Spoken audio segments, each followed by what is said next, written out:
Good evening, everybody. Good evening, good evening, good evening. So sorry about that. It was some bad technical difficulties. But anyway, as I always say, I apologize for that though. Uh, well, I just say good evening, SBC. Good evening, SBC. Good evening, BSL, and good evening to everyone else within the sounds of my voice, north, south, east, west, and all points in between. You've tuned in to the April 7th, 2026 edition of Facilitator, importantly, head chef, Mr. Mike Walker. Glad to have you with us. Glad you could join us on this Tuesday and after a long hiatus. So it's definitely, I'm extra happy that you're here with us tonight, though. So just sit back and put your seatbelts on. We got a big one on tonight, though. So uh before we get started, you know what we got to do? We do our salutations. So we got to do that, though. So let's get started, though. And first up, who is it? Ah, Ange the Gospel Source. Glad to have you here, Sister Madison, from South Carolina. Okay, then we got Andrea Sylvie.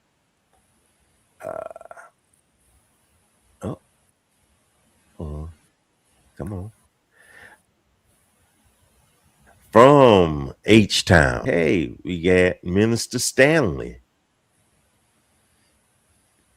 Come on.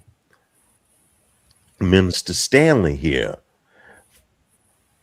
from Kansas City, Mo, from the Show Me State. Okay, you got Brother Marcus Wilbanks. Uh, Good evening, brothers and sisters from the 205. I'm glad to have you here, sir. And I may have to cut these cameras off. Mm, okay, good to have you here. Who else we have next? You know what? This month's gonna be a good show because we having so much.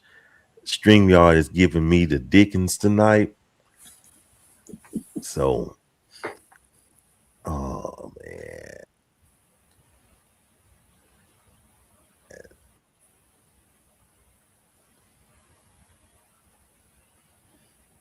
You know what? We just skip all that. And I do apologize. Hey, Latoya. Okay, I haven't gone anywhere. We just gonna get started, okay? Let me introduce my guest, and she might teach us a few things or two. Okay, she is the proprietor of Magic City Counseling LLC, right here in the Birmingham metropolitan area. Uh, she has a good story. She knows her work. She is vocal. She almost ran me out of town, but that's okay. And she's good people. So let me introduce y'all. Let me bring my friend on here. Okay, we're catching it.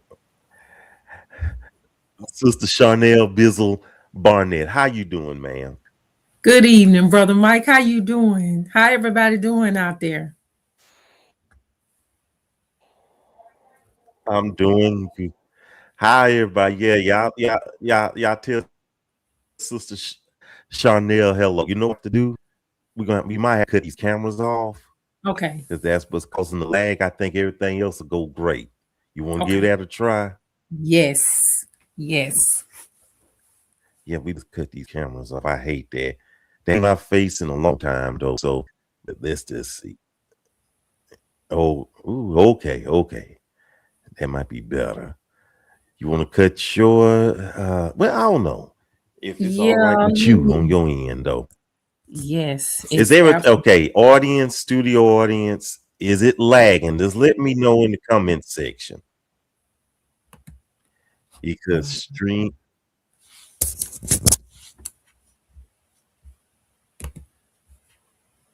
stream your audience. How's the reception on your end?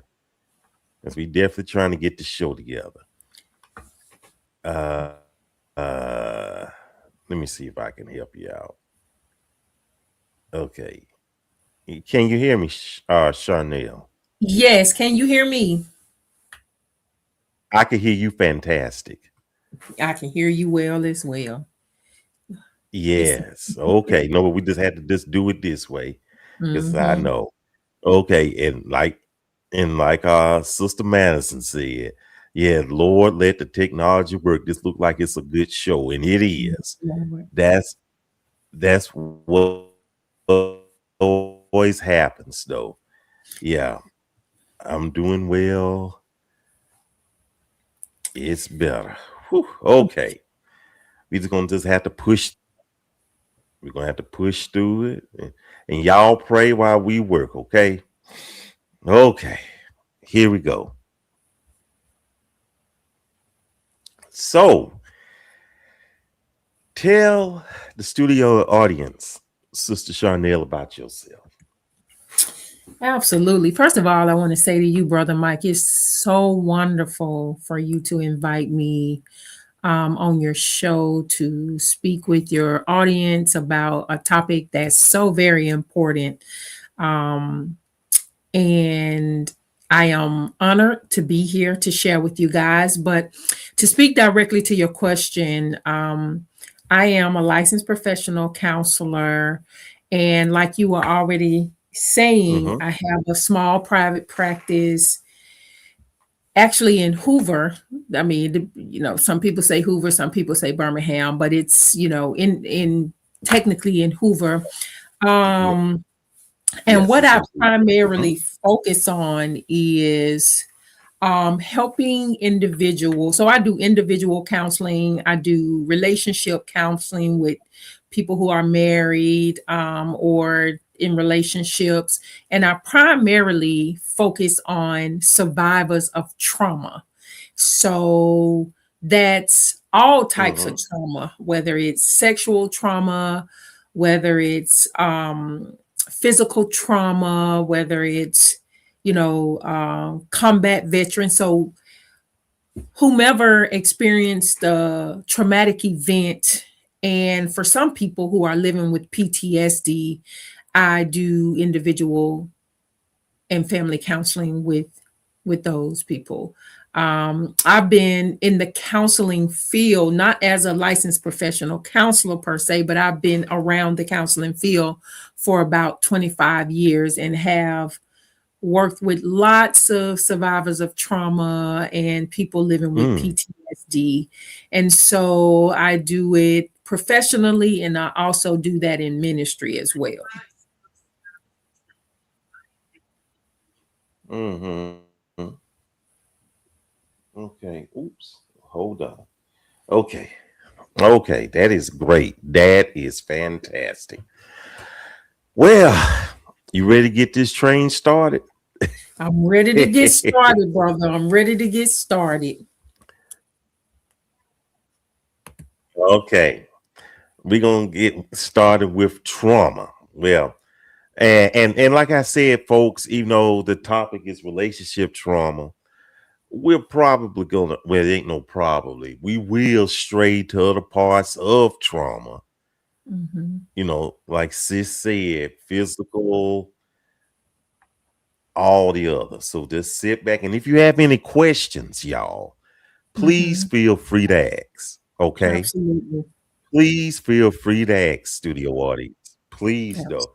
And Absolutely. I think, and I usually don't like to say, well, the devil is busy and all that, Mhm. but I really think he doesn't want this show to be a success tonight, though. But the devil is a lie. So we Hallelujah. deal with that. Okay, Yes. y'all pray while we work. Yes. Y'all pray while we persevere. Okay. Okay. My first question to you Mhm. is, and since we talking about relationships, but we could, like I said, you can go any way you want to with this. Okay. How does uh, how does unresolved trauma show up in new relationships? Wow, that is a very, very good question. So it can show up in many ways, Brother Mike. Um, some of the ways you may see trauma show up in relationships will, I'll say it simply, I'll say it this way. People who have experienced a traumatic event and who have Mm-hmm. never been treated may go on to have symptoms of PTSD. And how that Okay. would manifest in a relationship, it would look like someone being hyper vigilant. What does that mean, Chanel? So, what it means to be hyper vigilant is Okay. always scanning the scene for threats, right? So, Mm. it can look like, Okay. let me see your phone. Where you going? Um, let me rifle through your clothes. It can look like um, blowing up over simple things. It can be disengaging for long periods of time. Um, it can show up physically abusive, someone being physically abusive. um, it can show up in so many different ways. It is almost like what the specific person starts to utilize as a coping skill or a survivor skill. And I'll say that in more so in the maladaptive way. That is what symptoms Mm-hmm. you will see, because they're actually symptoms of PTSD, to be honest with you. That is what you will see manifest in a relationship. It can look a lot of different ways.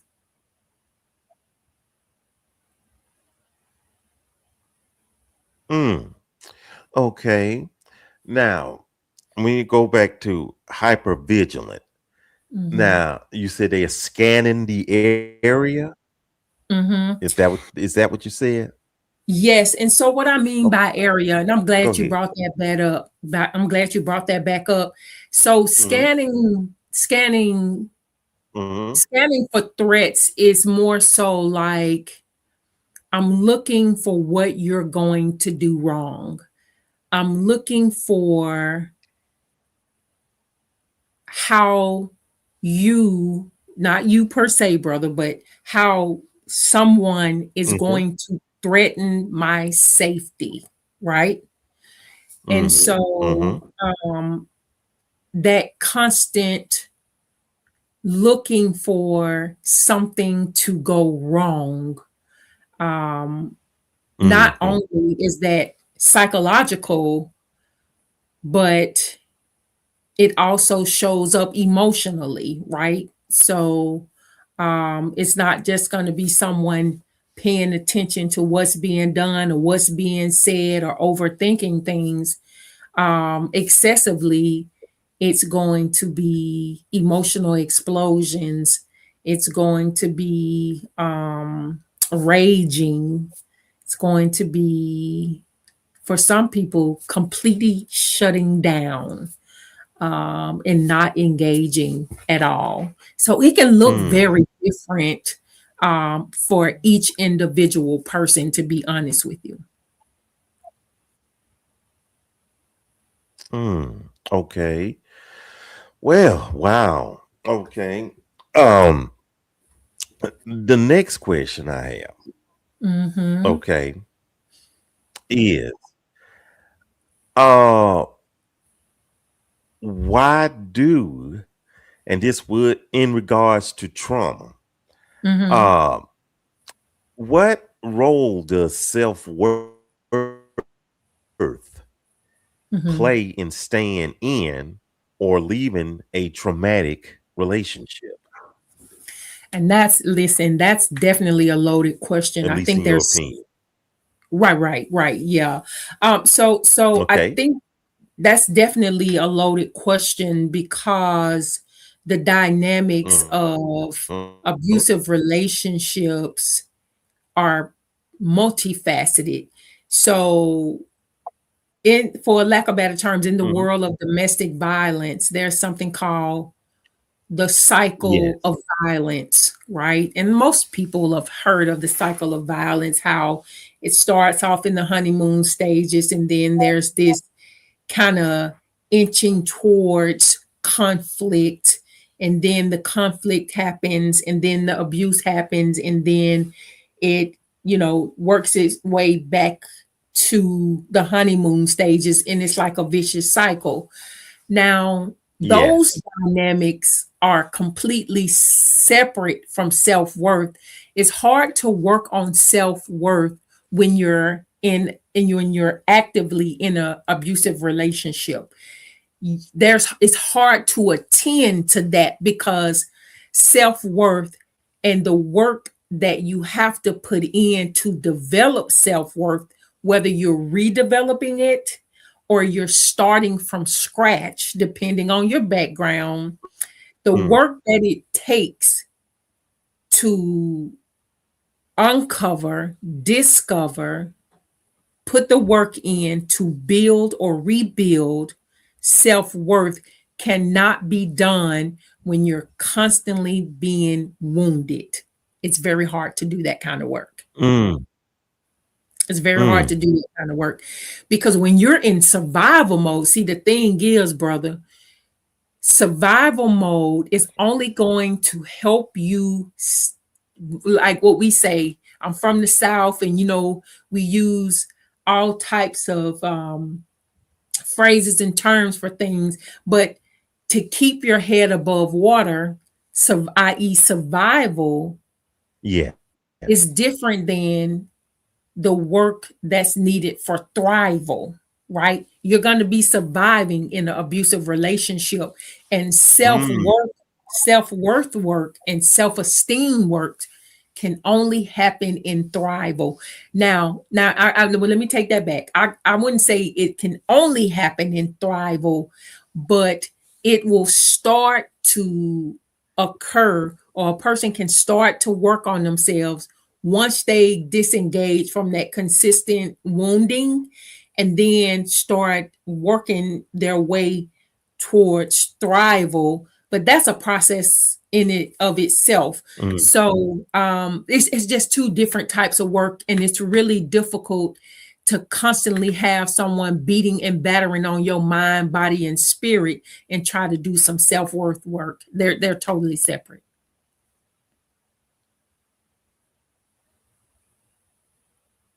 Okay. Okay. Okay.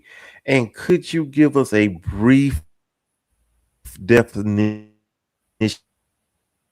of thrival? Thrival. Absolutely. So thrival is, and to be honest with you, I'll give you what I think Mm-mm. thrival is, because I think it's like a fingerprint. It means something different for everybody. But in a general way, I think thrival is Mm-hmm. being able to live in your most ideal way, right? Mm-hmm.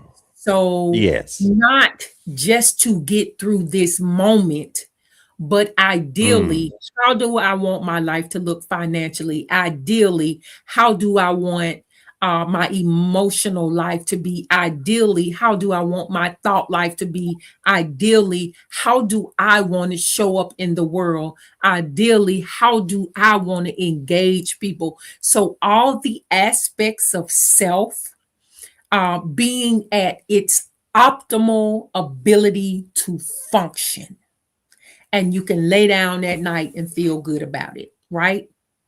Mm.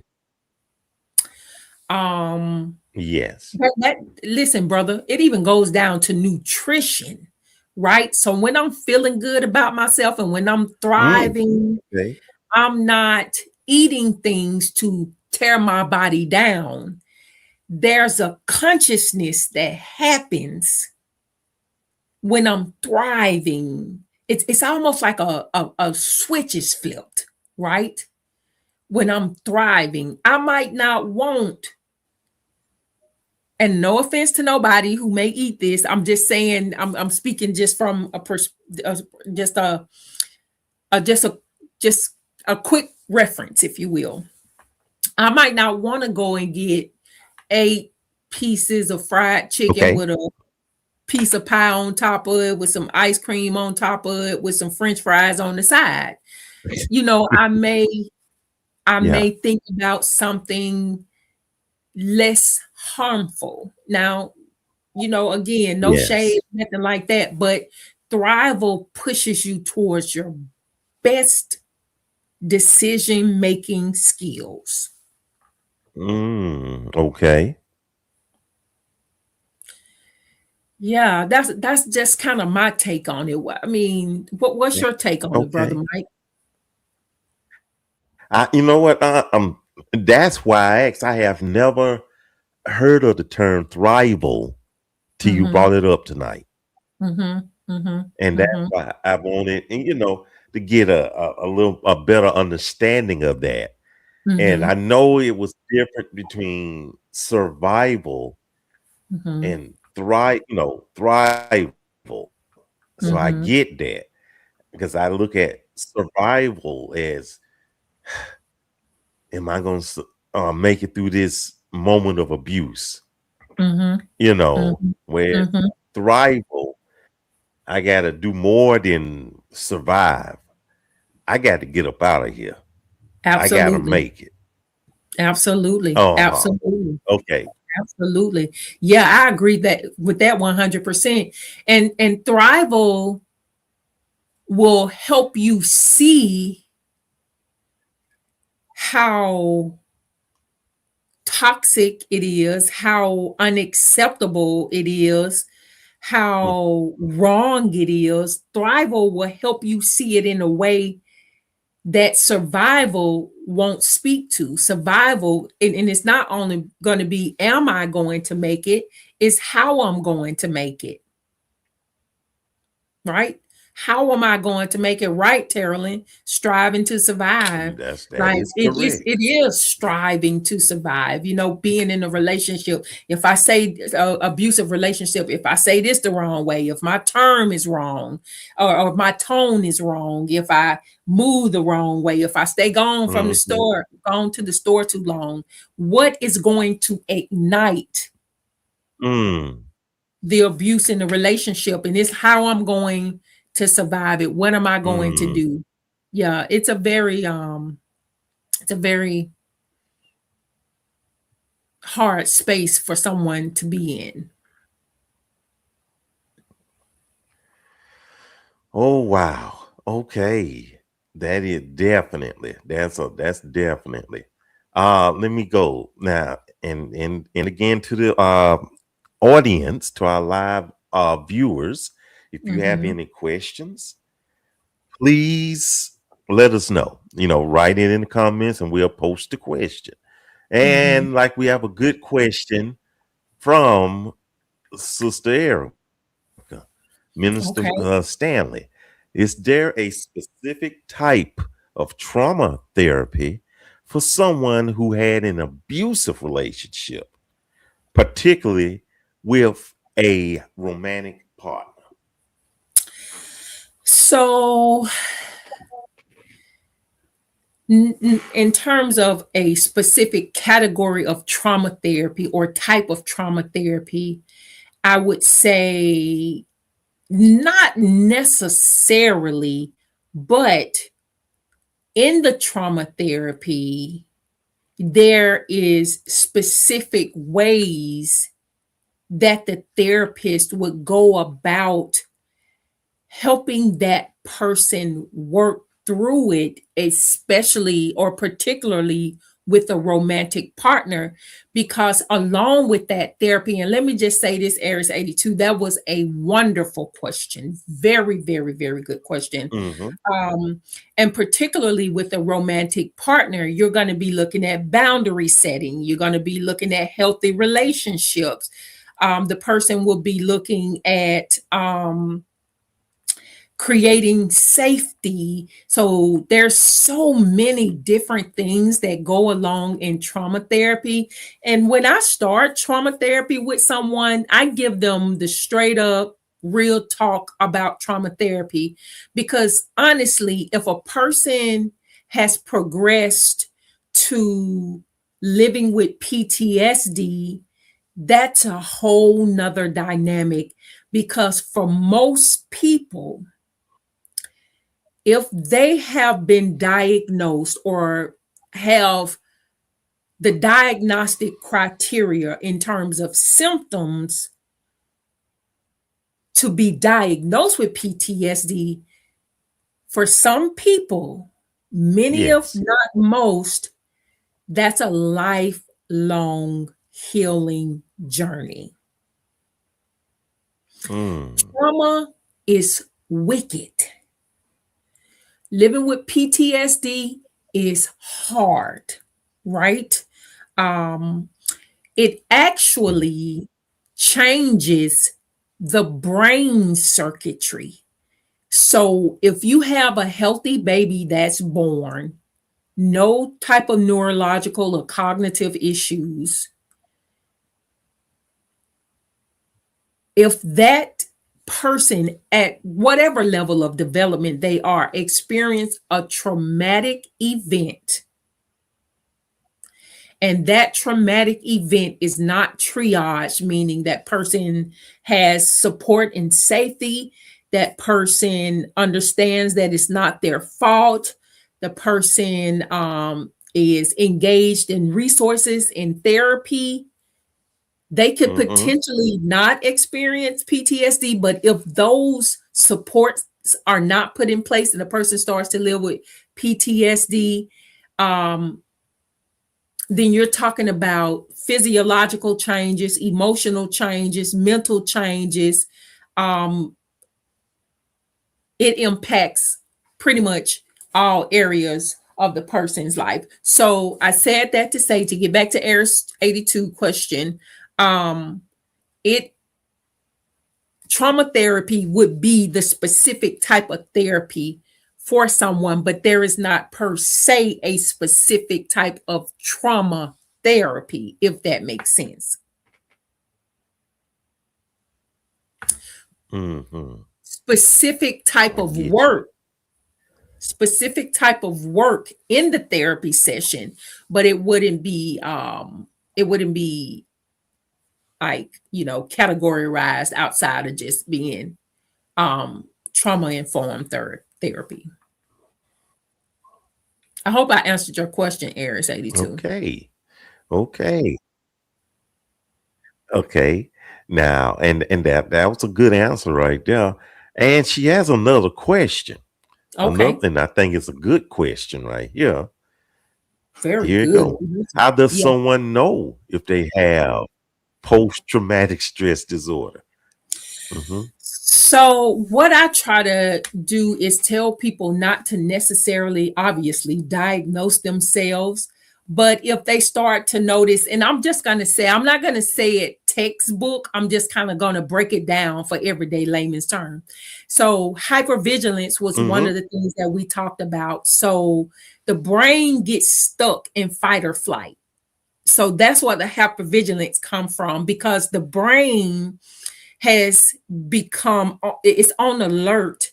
And so the whole limbic system, everything that's related to fight or flight, um, flee, fawn, just everything that's going to promote survival um, is activated. So hypervigilance is going to be there. Some people may experience nightmares that is Mm. related to the incident in and of itself.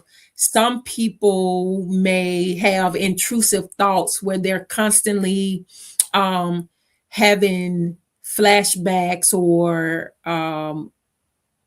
images of the event. Now, the interesting thing about the intrusive thoughts is that they experience it in a way as if they're back in that situation again. So all the emotions, all the physiological responses get activated when they have those intrusive thoughts as if they are happening again. Some people experience depression. Some people experience consistent irritability. And so we're talking about, at least, if I remember the diagnostic criteria, I think it's about 90 days. I will have to go back and double check that, as much as I diagnosed it. But Okay. I think it's, oh, I know it's over 30 days. I know that for sure. And it could be, I think it's coming back to me 6 months. But so those types of symptoms, people can know that something is different, but I would encourage a person to go ahead and see mental health therapists so they can assess the symptoms, the timeline on how long, timeline on the symptoms, how long they've been happening, the severity of those, and allow that Mm-hmm. clinician to make a determination if that's actually PTSD or is it prolonged stress disorder. Mm. Prolonged stress disorder. Okay. Yeah, they're kind of See, I learned cousins. that. I never heard of that. Okay. Okay. They cousins. They're They cousins on their mama side. Okay. I get you. yeah. Okay. Good question, Okay. Arizona Learn. too. Okay. And she says, much obliged. Thank you for answering that question. She says, thank you. Absolutely. Okay. I hope that Now I got made a little. sense.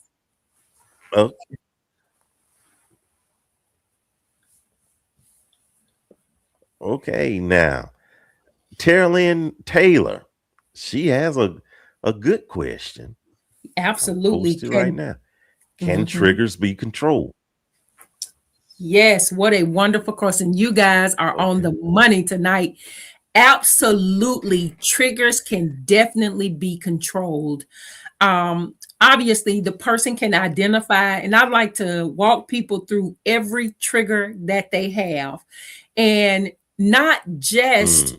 identifying what the trigger is, but when you are triggered or when the person is triggered, what do they do? Because that's where the work is going to be focused on, is if I get triggered and cuss people out, or if I get triggered and go spend all my money at the shopping mall, like whatever the impact of the triggers is what the work has to be done on, not the trigger itself, because over time, the intensity of triggers may lessen.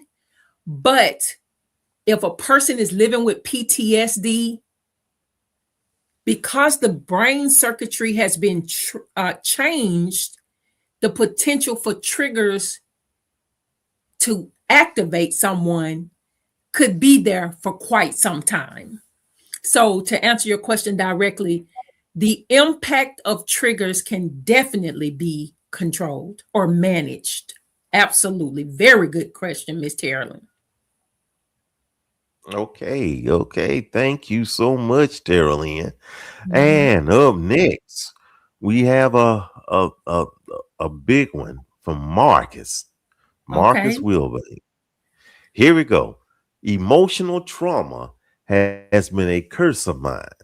It has been almost a decade since I dated someone, and I Mhm. admit I have a hard time trusting new adventures because of anxiety, fear, and depression. What can I do to let it all go? What a wonderful question. And Brother Marcus, I am humbled by you opening up and sharing this um, with us. And what I want to say to you, first of all, I am deeply saddened that um, you had to experience emotional trauma. Like I am really always, to be honest, just hurt when I hear people share their stories about being mistreated in any kind of way. It just really hurts me so much. So I just want to let you know that I'm really sorry that that was your experience. To answer your question, is I'm not sure if letting it go should be or could be the goal.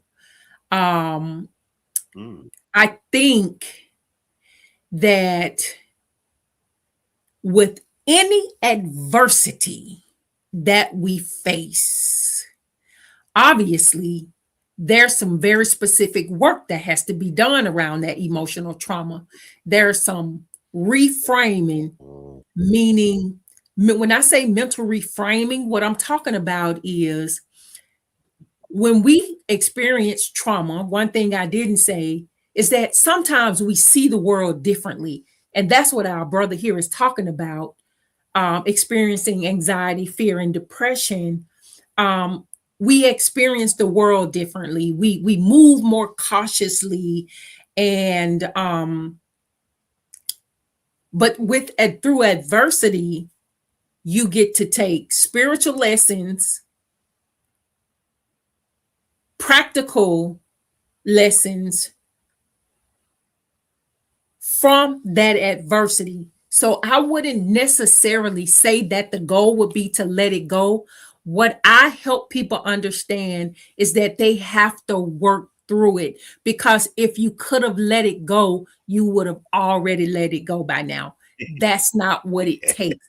It's a very I agree. specific type of work that has to be done.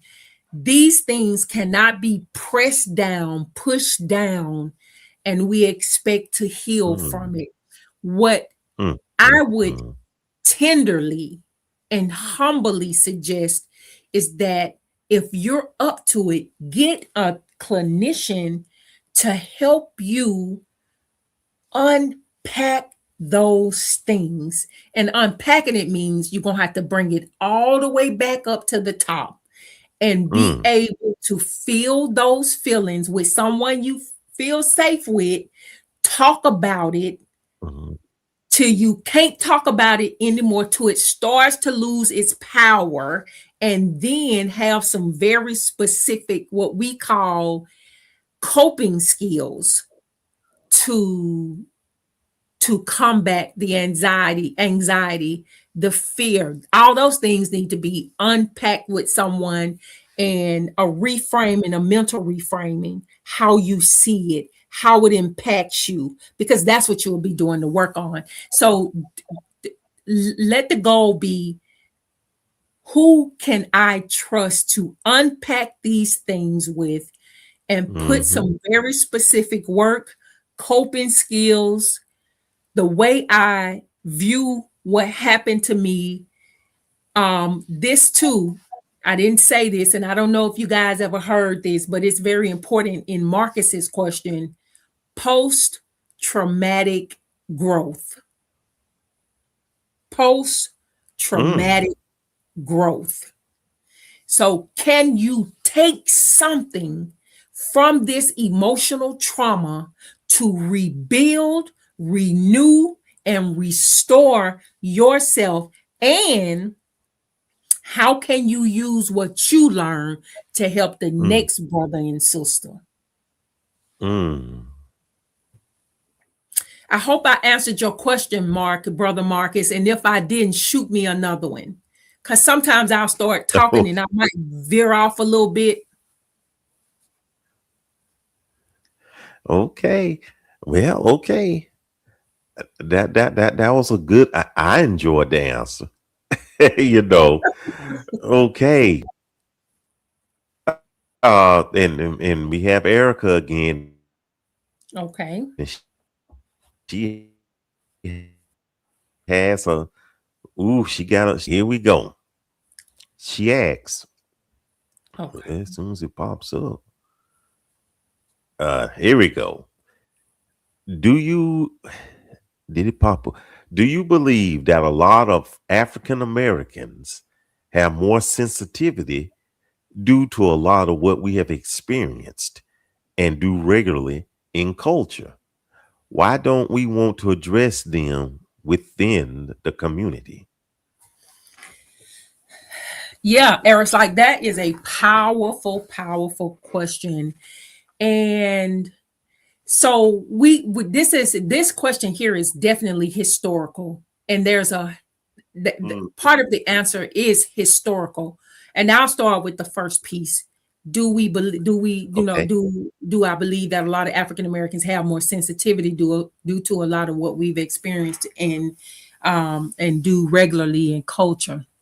So let's just go back 60 years. Let's just deal with Jim Crow.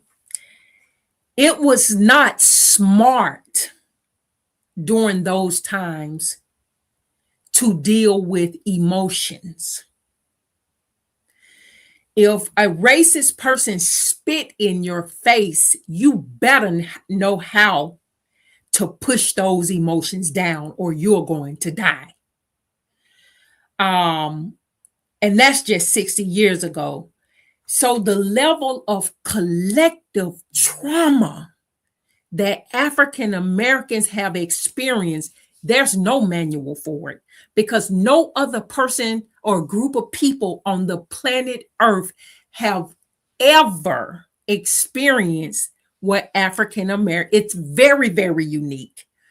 And so when you have Big Mama and Granddaddy experiencing the level of trauma, and we live in Alabama, some of us do, but especially in the deep South, when we had grandparents who had to push every ounce of humanity down that they had just to survive, they passed that level of coping down because of the severity of the society that we lived with. So people had to learn how to not feel. And it's not the fault of African Americans, because even in our society and culture today, or just American culture, we still ain't completely safe. We still have to know how to be quiet or to not say, or to, however we want to word that. We still have to deal with that. We see it a lot with the police interactions with people in our community. If you turn up, you probably gonna die. So I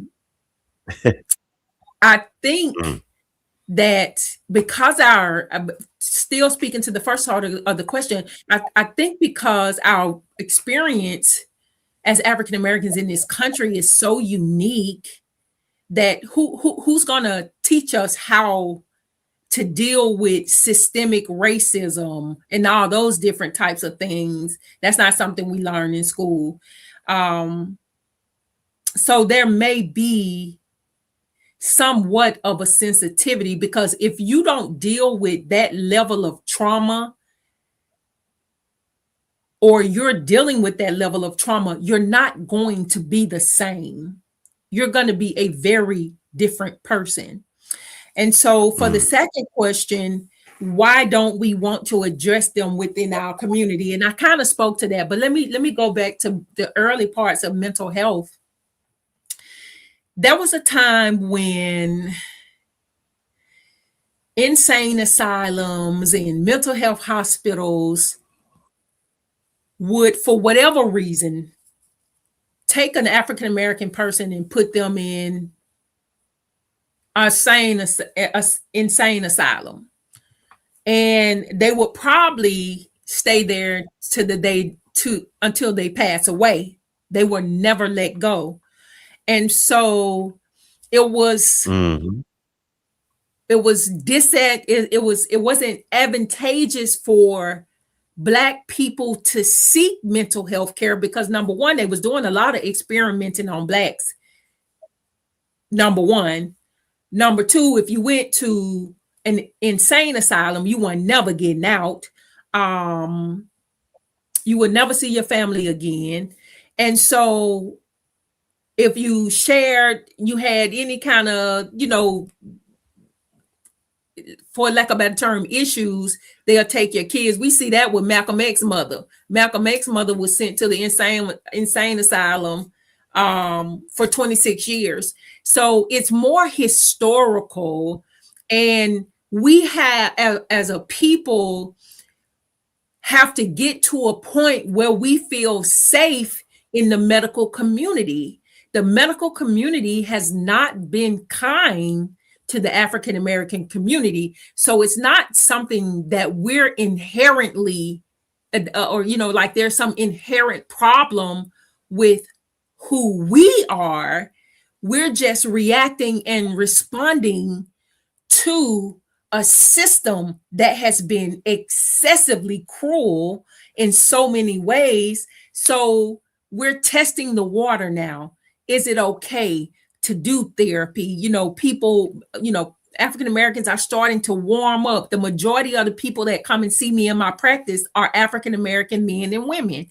And so they have to warm up and start to feel safe, but it's nothing inherently wrong with us per se. We just been offended on by the mental health community for so many decades that it's taken us time to get to a place where we open up that way. Okay. Okay. That was a good answer to a good question. Thank you, Erica. Thank you. Let me see. Looking at the clock, this is the last question of the evening. Okay. From Pastor Vaughters from South Carolina. Okay. Here we go. Do you find in your practice people who have prayed for forgiveness for something that they did, but they haven't forgiven themselves with? Is why many are dealing with emotional issues, and how do they get past this? How do they deal with forgiving themselves and move on? That's a really, really Or good question pretty too. much, how do they deal? Okay. Mm-hmm.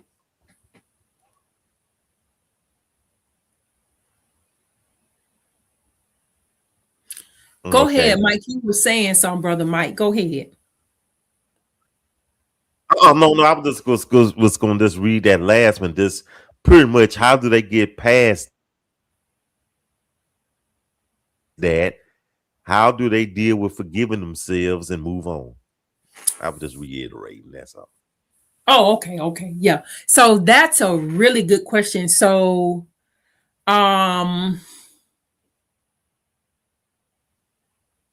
so let me say this. I'm in ministry. I've been in ministry a long time. I've been a ministry leader for a long time. And I think prayer is always the foundation for everything. With prayer comes certain types of work. So I have found in my practice that people have prayed for forgiveness, whether it was, they had a loved one who passed that they had unfinished business with, or, maybe they got on a substance and didn't do right by their families, or whatever the situation may be, that they have prayed for forgiveness. But this is the thing about forgiveness. Forgiveness is not an event, it's a process. I can stand in forgiveness towards myself right now at 9:00. I can stand in forgiveness and say, Chanel, I forgive you for every mistake you made, because there were plenty. I can forgive you for those mistakes. But then my mother's birthday can come around and I'm back to ground zero, beating myself up about what I shoulda, woulda, coulda did. I think it's a constant conscious decision Mm. to put the appropriate language around that mistake, take accountability for it, and show oneself some grace and mercy. Because when you take it to a spiritual level, we always have to remember that Satan is the accuser of the brethren. So, whatever we did, Mm-hmm. Mm-hmm. Satan is going to always bring it back to us. And we have to have the proper tools, weapons, ideas, compassion, kindness towards ourselves to remind ourselves what the circumstances was, why we made that poor choice, the fact that we haven't done it anymore, and all those types of things. And then we'll walk in forgiveness. But it's not an act. Now, for some people, they learn how to forgive themselves instantaneously. But for some of us, we have to make that conscious decision every day to walk in forgiveness towards ourselves and towards others as well. So it's a constant Mm. day to day, moment to moment moving on. Do I wish we could just mash a button and forgiveness will happen and we'll never hurt in that way again about something we did that we're not proud of? Sometimes that's not necessarily the case, even when we pray, because a lot of times there's lessons in that. Because at the end of the day, any type of healing journey, and if I had to emphasize anything, this would be one of the most important things I would emphasize, is that for whatever healing journey we go on, at the end of the day, and we say this a lot in our culture, each one teach one.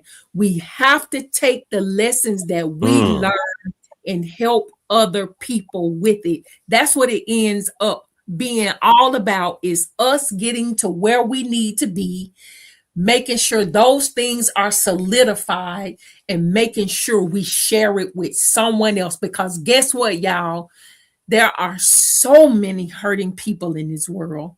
Listen, when I tell you, you would be surprised how many Mm-hmm. people that's traumatized, how many people been beat on, how many people been mistreated, how many people been raped, molested. It's just a lot of people out here hurting, and they don't know what to do with that pain.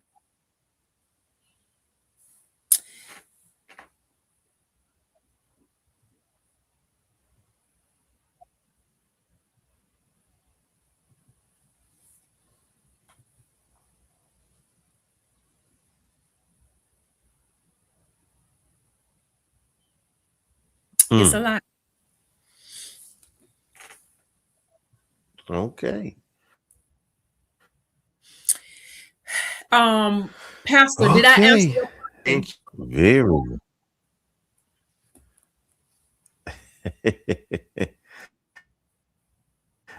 Yeah, let me see. Let's see what everybody else is saying. Amen.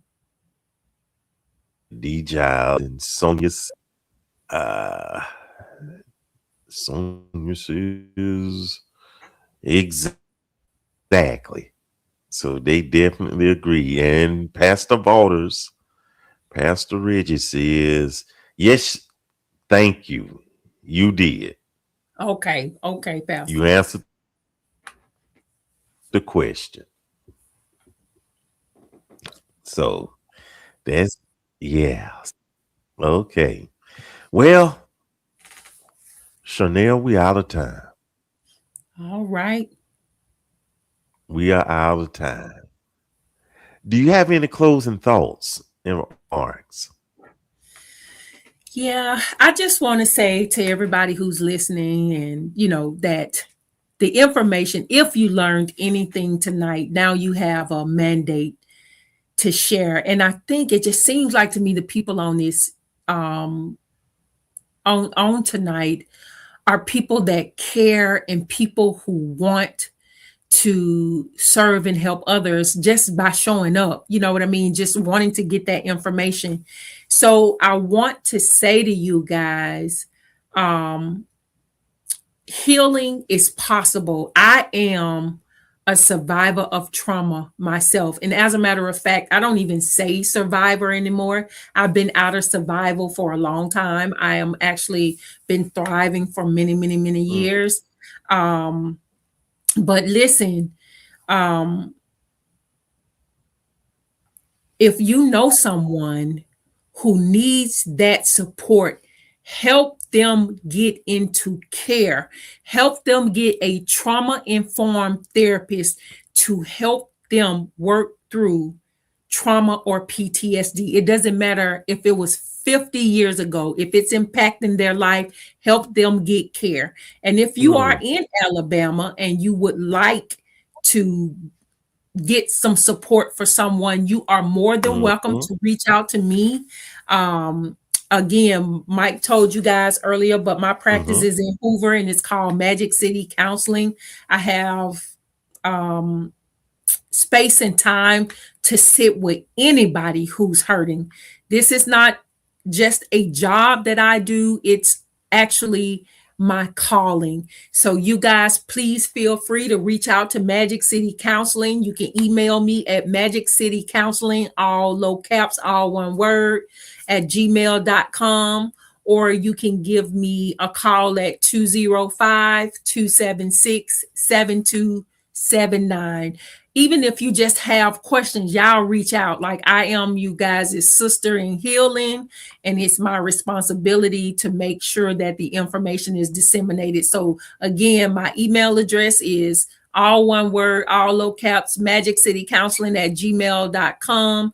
And my telephone number is 205 276 7279. Text me with questions, call me, whatever, in any way I can support you or your family. Please feel free to do that.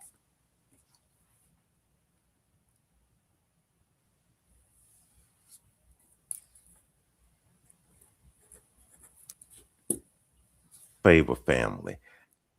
In the comment section, let me know, do y'all want Sister Charnel back? Just let me know in the comment section. She needs to see this.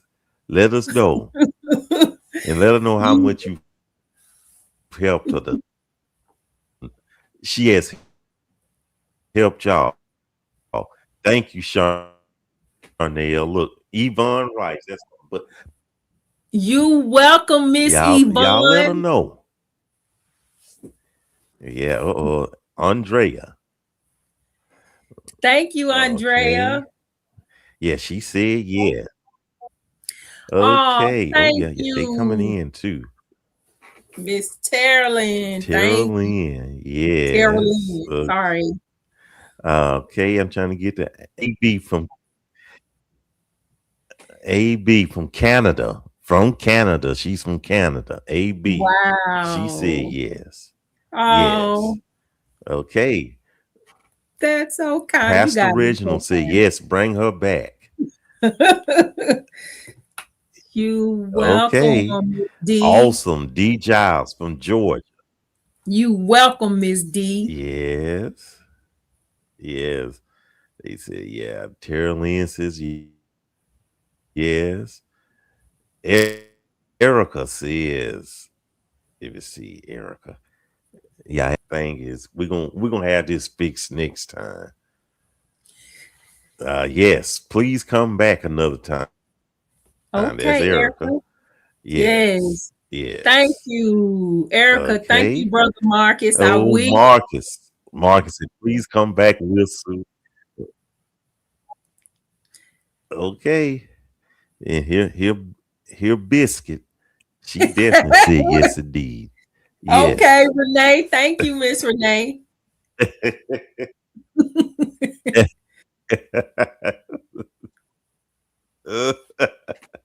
Well, Charnel, you have blessed me. Mm. You have blessed me. And I thank you so much. And continue to let the Lord use you. Okay? Hallelujah. I will, You Brother don't Mike. need And me if to tell you you that though, but just thank you so much. I appreciate it.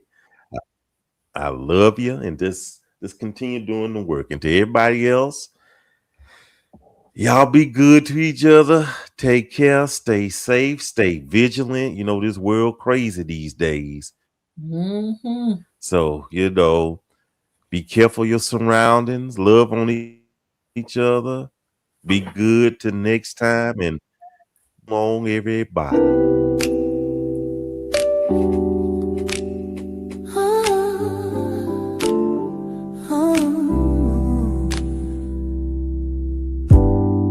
We met where the sun greets the sky so high. Laughter in your eyes where my dreams collide. You held my hand when the storms poured down, turned the gray into light when I wore a frown. Through thick and thin, you were always there. The moments we shared, nothing can compare. A love that blooms where the roots run deep. In your arms is a place where my soul can sleep.